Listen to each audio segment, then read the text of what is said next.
Hi, my name is Tim Roemer. I'm an executive director and a strategic advisor here at APCO Worldwide.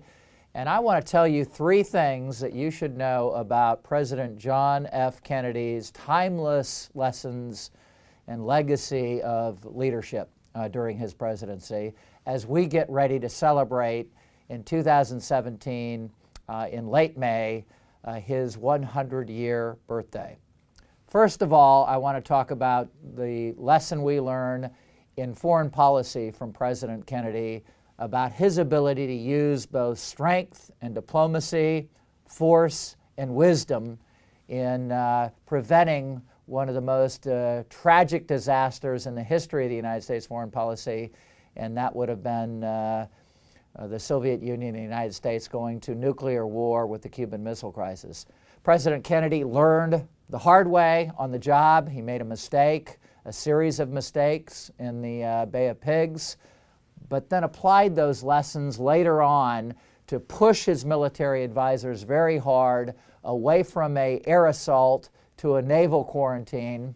And with a little bit of art of diplomacy and folding in a Jupiter missile trade-off in Turkey, he was able to resolve the crisis.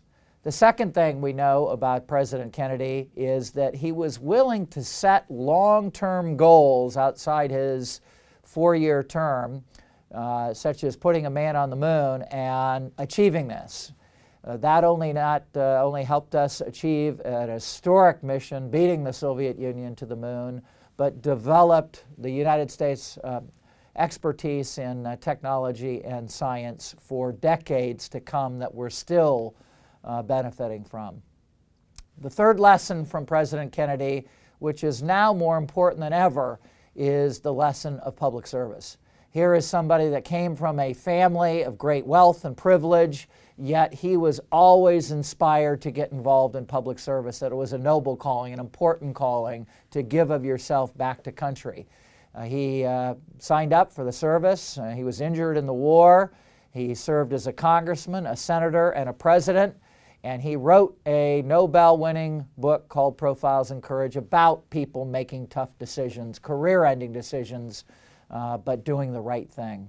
That's something we need to be reminded of in life and in the public service, of doing the right thing. Don't put our own self-worth before that. Don't put wealth before that. Put our country first. So with those timeless lessons from President Kennedy, we know going into 2017 that we can rest on these lessons learned, practice them, and continue to build a strong America.